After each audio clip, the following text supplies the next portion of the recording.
तर सध्याच्या घडीला राज्यातल्या लाडक्या बहिणींना पडलेला सर्वात महत्त्वाचा आणि मोठा प्रश्न म्हणजे मार्च महिन्याचा हप्ता हा कधीपर्यंत येणार। कारण मार्चचा महिना पूर्ण संपून गेला, त्यानंतर आज एप्रिल महिन्याची 10 तारीख आहे।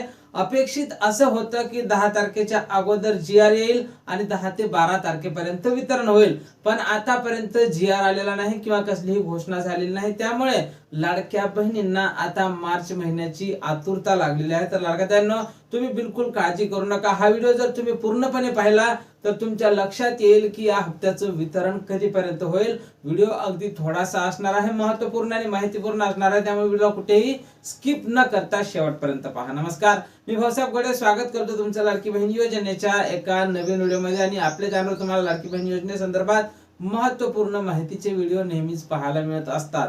तर पाहून घ्या लाडक्यांनो, सध्याच्या घडीला जो सर्वात महत्त्वाचा प्रश्न आहे की मार्च महिन्याचा हप्ता कधीपर्यंत येईल। कारण आतापर्यंत हप्ते वितरणासंदर्भात काहीतरी माहिती समोर यायला पाहिजे होती, किंबहुना जीआर तरी आतापर्यंत यायला पाहिजे होता। या अगोदर जे काही 2 ते 3 महिने झाले, त्या 3ही महिन्यात हप्ते वितरणाला विलंब झालेला आहे। मागचा जो महिना होता फेब्रुवारी महिना, त्या महिन्याचा हप्ता तर 31 मार्च पर्यंत वितरण होत होता। त्यामुळे या वेळेसचा हप्ता सुद्धा या एप्रिल महिन्याच्या 30 तारखेपर्यंत जाईल काय? तर असं होणार नाही। सध्या तरी हप्त्याचं वितरणासंदर्भात कसलीही माहिती जरी समोर आलेली नसली तरी सुद्धा अशी बातमी येत आहे की हप्ते वितरणाच्या हालचालीला सुरुवात झालेली आहे। आता हप्त्याच्या वितरणासंदर्भातला जीआर हा कुठल्याही क्षणी प्रसिद्ध केला जाऊ शकतो। आज सुद्धा जीआर येण्याची शक्यता वर्तवल्या जात आहे।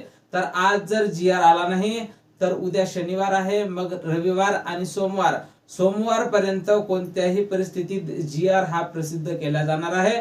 आणि तिथून समोर 15 तारखेच्या जवळपास म्हणजेच 15 ते 20 तारखेच्या जवळपास सर्व पात्र लाडक्या बहिणींच्या खात्यावर मार्च महिन्याचा हप्ता हा वितरित केला जाऊ शकतो। सूत्रांकडून मिळालेल्या माहितीनुसार यावेळेसचा जो हप्ता आहे तो वेळेवर येणार होता, पण आता कोणत्या कारणाने उशीर झाला आहे हे कुणालाही सांगता येत नाही। प्रसार माध्यमांवर, दैनिक वर्तमानपत्र आणि युट्यूब चॅनल बऱ्याच बातम्या प्रसारित केल्या जात आहे। काल एका वर्तमानपत्रात अशी बातमी आली होती की लाडक्या बहिणींना 15 तारखेच्या जवळपास या हप्त्याचं वितरण होण्याची शक्यता आहे आणि त्या संदर्भातला जीआर हा या 2 दिवसात येऊ शकतो। तर लाडक्यांनो, आज जरी जीआर नाही आला तरी सोमवार पर्यंत जीआर हे 100% येणार आहे आणि तिथून 3 ते 4 दिवसात तुमच्या खात्यावर मार्च महिन्याचा हप्ता हा वितरित केला जाणार आहे। त्याचसोबत काही लाडक्या बहिणींना नोव्हेंबर डिसेंबर पासूनचा जर हप्ता आला नसेल तर त्यांच्यासाठी सुद्धा एक आनंदाची बातमी असणार आहे। ज्या लाडक्या बहिणींना डिसेंबर पासून हप्ता आला नाही तर अशा लाडक्या बहिणींनी जर केवायसी दुरुस्ती केली असेल तर अशा महिलांना 6000 रुपये डिसेंबर, जानेवारी, फेब्रुवारी आणि मार्च 4 महिन्याचे पैसे सुद्धा एकत्रित येऊ शकते, अशी शक्यता सध्या वर्तवल्या जात आहे।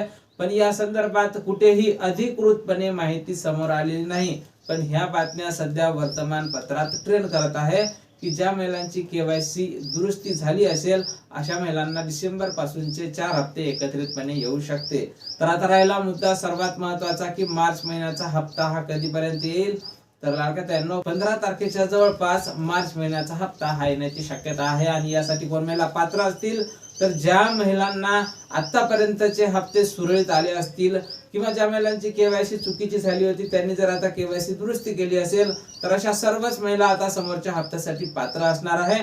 या हप्त्या संदर्भात आम्ही वरिष्ठांकडून माहिती काढण्याचा प्रयत्न करतच आहोत आणि आमच्याकडे जशी काही महत्त्वपूर्ण माहिती उपलब्ध होईल सर्वप्रथम त्या संदर्भातली माहिती तुम्हाला आपल्या व्हिडिओ मार्फत आपल्या चॅनलवर पाहायला मिळणार आहे। त्यामुळे तुम्ही जर नवीन असाल तर नक्कीच आपल्या व्हिडिओला लाईक करून चॅनलला सबस्क्राइब करा। भेटूया पुढच्या एका नवीन व्हिडिओमध्ये महत्त्वपूर्ण माहिती सोबत। जय महाराष्ट्र।